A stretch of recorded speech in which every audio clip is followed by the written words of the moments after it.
ঢাকা বিশ্ববিদ্যালয় ছিল পরকীয়া করার জন্য নিরাপদ একটা জায়গা। আগে ব্যাপারটা এমন ছিল যে সন্ধ্যার পরে বহিরাগতরা বাহির থেকে এসে তারা প্রেম চত্বর বানাই ফেলতো এখানে। আমাদের প্রথম ডাকসুর একটা অন্যতম মৌলিক কাজ হচ্ছে আমাদের ক্যাম্পাসের পরিবেশটা ঠিক রাখা, অর্থাৎ আমাদের যে অধিকার, ডাকসুর কাজ কি, অধিকার রক্ষা করা শিক্ষার্থীদের। আমাদের অন্যতম অধিকার হচ্ছে আমরা একটা সুন্দর ক্যাম্পাস পাবো, যে ক্যাম্পাসটা কোনো মাদক থাকবে না, যে ক্যাম্পাসটা কোনো ছিনতাইকারী থাকবে না, অহেতুক যত্র অবৈধ দোকান থাকবে না, একটা সেফ এনভায়রনমেন্ট পাবো আমরা। এটা হচ্ছে আমাদের অন্যতম একটা রাইট। সো সেই রাইট রক্ষা করতে গিয়ে আমরা যখন প্র্যাকটিক্যালি কাজ করতে গেলাম, আমরা বিশ্ববিদ্যালয়ের ক্যাম্পাসের মধ্যে থেকে বিভিন্ন জায়গায় মাদক সিন্ডিকেট ভাঙা শুরু করলাম এবং হচ্ছে অবৈধ স্থাপনাগুলো উঠিয়ে দেওয়া শুরু করলাম, তখন আসলে কিছু রাজনৈতিক দেউলিয়া মানুষজন তারা এসে আসলে তাদের রাজনৈতিক এজেন্ডা বাস্তবায়ন করতে গিয়ে আমাদের শিক্ষার্থীদের অধিকারকে তারা হিউমিলেট করতেছিল।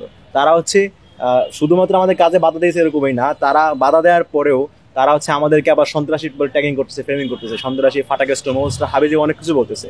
সো এই বিষয়গুলো আসলে খুব বেশি প্যাথেটিক, কারণ যারা করতেছে তারাও ক্যাম্পাস সংশ্লিষ্ট এবং তারা ক্যাম্পাস সংশ্লিষ্ট হওয়ার পরেও ক্যাম্পাসের শিক্ষার্থীদের অধিকারকে তারা একদম তুচ্ছ তাচ্ছিল্য করতেছে।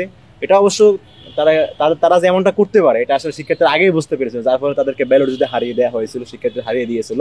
বাট আমাদের কথা হচ্ছে গুটিকত রাজনৈতিক দেউলিয়া এদের কথা চিন্তা না করে আমাদের ক্যাম্পাসের মেজরিটি 95% স্টুডেন্ট তারা আমাদের পক্ষে আছে, আমাদের কাজগুলোকে তারা সমর্থন করছে, অ্যাপ্রিসিয়েট করছে, যেহেতু তারা এই কাজের মাধ্যমে সরাসরি বেনিফিটেড হচ্ছে। আপনি এখন যান মেট্রো স্টেশন নিচে যান, দেখবেন কত সুন্দর মেট্রো স্টেশন, আগের মধ্যে যত্র হকার নাই, যত্র অবৈধ স্থাপনা নাই, ভিড় মুক্ত একটা সুন্দর মেট্রো স্টেশন। আপনি যান ফুলা রোডে, দেখবেন সুন্দর ফুলা রোডটা পুরো এলাকাটা হচ্ছে অবৈধ স্থাপনা মুক্ত এবং হচ্ছে মাদকের সিন্ডিকেটগুলো নাই। আগে ব্যাপারটা এমন ছিল যে সন্ধ্যার পরে বহিরাগতরা বাহির থেকে এসে তারা প্রেম চত্বর বানাই ফেলতো এখানে। এখানে অনেকে এমন ছিল তারা পরকীয়া করতে ঢাকা বিশ্ববিদ্যালয়কে বেছে নিত। ঢাকা বিশ্ববিদ্যালয় ছিল পরকীয়া করার জন্য নিরাপদ একটা জায়গা। তো সেই জায়গা থেকে অনেকটাই মুক্ত হয়েছে, তো পুরোপুরি মুক্ত এখনো হয় নাই। আমরা সেই পুরোপুরি মুক্ত করার জন্য কাজ করে যাব। আমাদের ক্যাম্পাসটাকে আমরা সেফ না করা পর্যন্ত আমরা থামবো না ইনশাআল্লাহ।